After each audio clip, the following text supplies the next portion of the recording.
عزیزان گرامی، معزز بہنوں اور بیٹیوں، رمضان المبارک کا آج آخری جمعہ ہے۔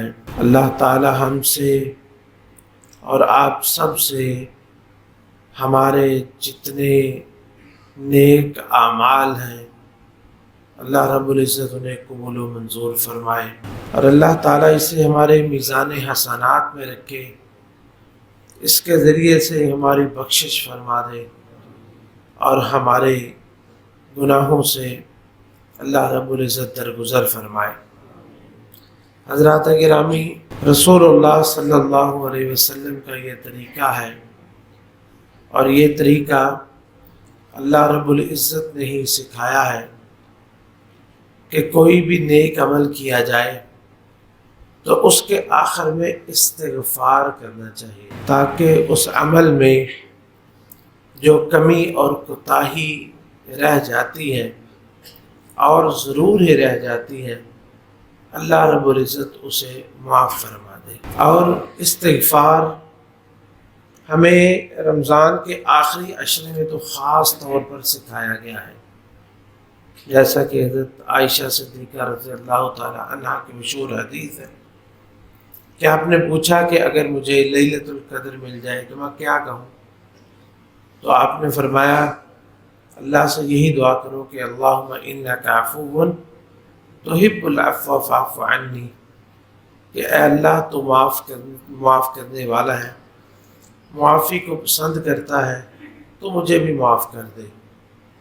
تو اس میں بھی یہی حکمت ہے کہ انسان رمضان کے روزے رکھتا ہے، قیام کرتا ہے، پھر لیلۃ القدر کا قیام کرتا ہے، لیکن اس کے باوجود وہ ڈرتا ہے کہ کہیں اس کے اعمال رد نہ کر دیے جائیں، اللہ تعالیٰ کے ہاں ان کے اعمال ریجیکٹ نہ ہو جائیں۔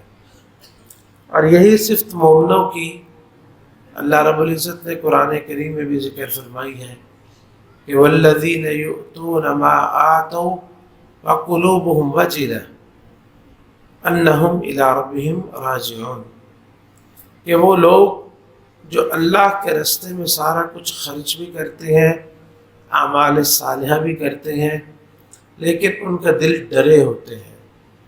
حضرت عائشہ صدیقہ رضی اللہ عنہ تو پوچھتی ہیں کہ اللہ کے رسول، کہ وہ لوگ ہوں گے جو کہ چوریاں کرتے ہوں گے یا کوئی اس طرح کے برے کام کرتے ہوں گے، اس لیے ڈرتے ہوں گے؟ آپ نے فرمایا نہیں، اے صدیق کی بیٹی، یہ بات نہیں ہے، یہ وہ مومن ہیں جو اعمال صالحہ کرتے ہیں لیکن اس بات سے ڈرتے ہیں کہ کہیں ان کے اعمال رد نہ کر دیے جائیں، اللہ کے ہاں ناقابل قبول نہ ہو جائے۔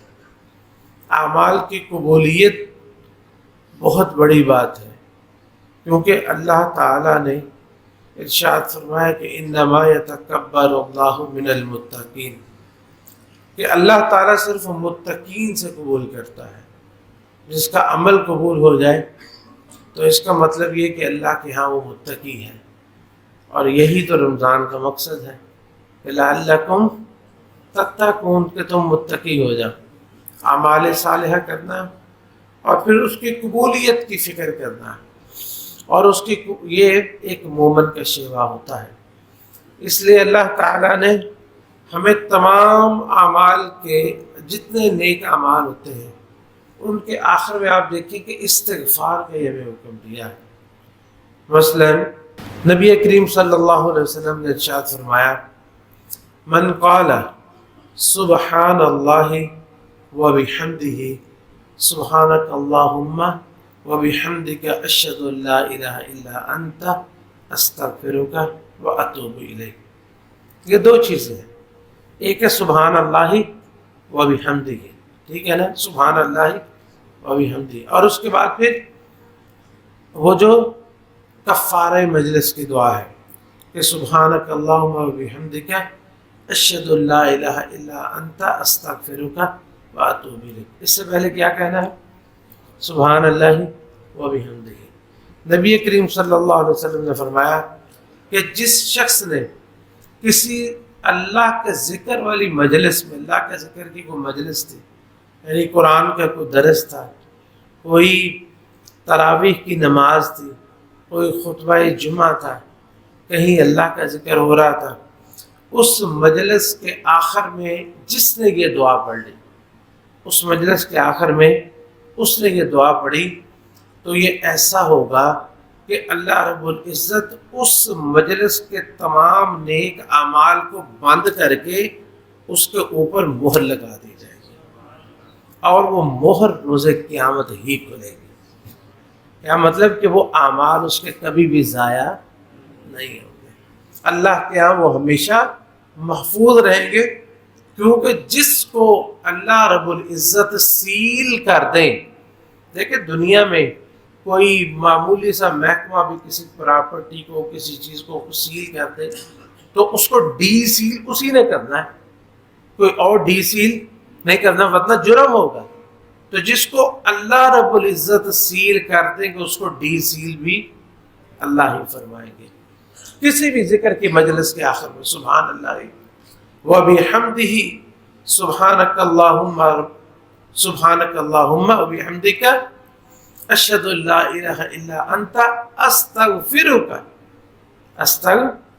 واتوب الیک، اللہ میں تجھ سے معافی مانگتا ہوں اور تیری طرف ہی رجوع کرتا ہوں۔ اس سے پہلے کیا ہے سبحان اللہ وبحمدہ، جو یہ کہے گا تو اللہ تعالیٰ اس مجلس کو اس طرح مہر لگا دیں گے۔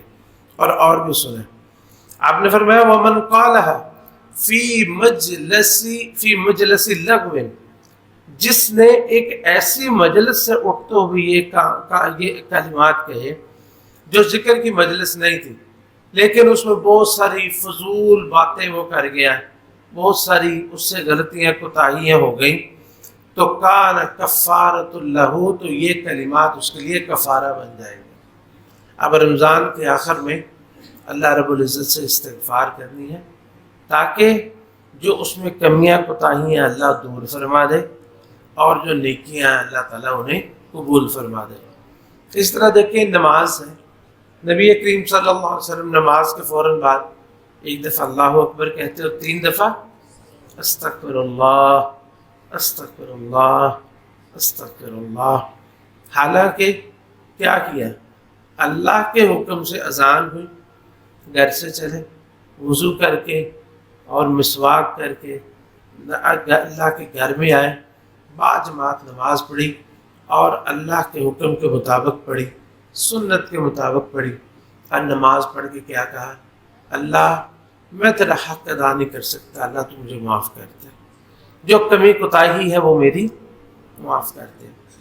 اور نماز کے علاوہ دیکھیں حج جیسا بڑا رکن جس کے بارے میں نبی کریم صلی اللہ علیہ وسلم نے فرمایا والحج المبرور لیس لہ جزاء الا الجنہ، کہ جو حج مبرور ہے، جو صحیح طریقے سے کیا گیا حج ہے، اس کی جزا سوائے جنت کے اور کچھ بھی نہیں، یعنی جنت سے نیچے اس کا کوئی بدلہ نہیں ہے، اس کو اللہ جنت کی عطا فرمائے گا۔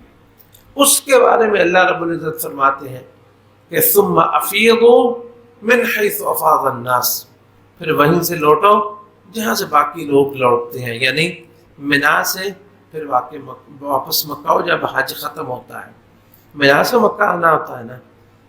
اور پھر اس کے بعد کیا حکم ہوا؟ واستغفر اللہ ثم افیضوا من حیث افاض الناس واستغفر اللہ، اور اللہ سے معافی مانگتے ہوئے، یعنی ادھر حج کر رہے ہیں، سارے گناہ اللہ جس میں معاف فرماتے، اتنا بڑا عمل کر کے، اتنا خرچہ کر کے، اتنی محنت کر کے، اتنی جدوجہد کر کے، پھر کیا حکم ہے؟ واستغفر اللہ، اللہ سے معافی مانگو، اپنے اعمال پہ اترانا نہیں ہے، اللہ سے معافی مانگنی ہے کہ اللہ اس کو معاف کر دے۔ اور پھر دیکھیں بلکہ صرف یہی نہیں بلکہ اپنی زندگی کے اختتام پہ دیکھیں، جس وقت سورہ نصر نازل ہوئی نا، اذا جاء نصر اللہ والفتح ورأیت الناس يدخلون فی دین اللہ افواجا فسبح بحمد ربک واستغفرہ، اللہ تعالیٰ نے خوشخبری دی کہ جب اللہ کی مدد آ جائے، لوگ اسلام میں داخل ہو جائے، تو آپ کیا کریں؟ فسبح بحمد ربک واستغفرہ، اپنے رب کی حمد اور اس کی تسبیح بیان کریں اور اس سے معافی مانگیں۔ وَاسْتَغْفِرْهُ إِنَّهُ كَانَ تَوَّابًا، بے شک وہ بہت زیادہ معاف کرنے والا ہے۔ تو نبی کریم صلی اللہ علیہ وسلم پر جیسے ہی یہ صورت نازل ہوئی تو آپ نے سجدے میں یہ دعا کرنا شروع کر دی، کان یکثر ان یقول فی رکوعہ وسجودہ سبحانک اللہم ربنا بحمدک اللہم اغفر لی۔ اللہ تو پاک ہے، سبحانک اللہم ربنا، اے اللہ ہمارے رب تو پاک ہے، وبحمدک، ساری تعریفیں تیری ہی ہیں، اللہم اغفر لی، اللہ مجھے معاف کر دے۔ یہ کب کی بات ہے؟ جب آپ نے 13 سال مکہ میں مارے کھائے اور 10 سال تک مدینہ میں جہاد میں مصروف رہے، اپنے کتنے پیارے گوائے، کتنے زخم کھائے، کتنی تکلیفیں اٹھائیں، اور پھر تب جا کے اسلام جو ہے وہ عرب و عجم میں پھیلا۔ تو اللہ کا حکم کیا ہے؟ اب پیغمبر اب آپ استغفار کریں، اب آپ معافی مانگیں۔ تو یہ کیوں کہا گیا؟ ابن عباس رضی اللہ تعالی عنہما، صحابہ نے، کچھ لوگوں نے اعتراض کیا حضرت عمر رضی اللہ تعالیٰ عنہ پر کہ دیکھیں کہ ہم آپ کی مجلس میں بڑے بڑے بزرگ بیٹھے ہوتے ہیں، آپ اس بچے کو ہمارے درمیان میں لا کے بٹھا دیتے ہیں۔ بچوں کو بچوں کی مجلس میں ہونا چاہیے، بڑوں کی مجلس میں بڑوں کو ہونا چاہیے۔ حضرت عمر فرماتے ہیں آؤ میں تمہیں بتاتا ہوں، یہ بچہ ہے، یہ تم سب سے علم میں بڑا ہے۔ آپ نے ان کو بلا کے بٹھایا اور سب لوگوں سے کہا، پوچھا کہ یہ جو اللہ تعالیٰ نے فرمایا کہ اذا جاء نصر اللہ والفتح ورأيت الناس يدخلون في دين الله افواجا فسبح بحمد ربك واستغفر، اس کا معنی کیا ہے؟ انه كان توابا۔ سب کہنے لگے اس کا مطلب یہ ہے کہ اللہ کی حمد و ثنا بیان کرو، اللہ کی عظمت بیان کرو، اللہ نے فتح نصیب فرمائی۔ آپ نے آخر میں عبداللہ بن عباس رضی اللہ تعالیٰ عنہما ان سے پوچھا کہ جناب آپ بتائیے اس کا معنی کیا ہے؟ فرماتے ہیں اس کا معنی یہ ہے کہ آپ کی موت کا وقت آ پہنچا ہے، آپ کی وفات کا وقت آ پہنچا، اس لیے اللہ کی حمد و ثنا اور کثرت سے اللہ کے لیے استغفار کیجیے۔ وَاسْتَغْفِرْهُ إِنَّهُ كَانَ تَوَّابًا، زندگی کا اختتام ہونے والا ہے، لہذا کثرت سے آپ استغفار کیجیے۔ تو اس لیے حضرت عبداللہ بن مسعود، حضرت عمر رضی اللہ تعالیٰ عنہ فرماتے ہیں کہ یہ معنی جو عبداللہ بن مسعود، عبداللہ بن عباس کو سمجھ آیا ہے، یہی معنی مجھے سمجھ آیا تھا، یہی معنی مجھے سمجھ آیا تھا۔ مطلب یہ کہ اس بندے کی، آپ کہتے ہیں کہ میں اس کو قریب کیوں کرتا ہوں؟ اس لیے کہ اس کو جو اللہ نے قرآن کا فہم دیا ہے وہ کسی اور کے پاس نہیں ہے۔ تو اس لیے ہر عمل کے اختتام میں اللہ تعالیٰ سے معافی مانگنی چاہیے۔ اسی طرح رمضان کا اختتام ہے، حضرت عمر بن عبد العزیز رحمۃ اللہ علیہ بہت عظیم الشان خلیفہ تھے۔ انہوں نے رمضان کے آخر میں اپنے جتنے صوبے تھے سب صوبوں کے گورنروں کو خط لکھا، اور اس خط میں یہ لکھا کہ آپ لوگ، اس وقت جو بھی گورنر ہوتا تھا نا وہی خطبہ جمعہ دیتا تھا۔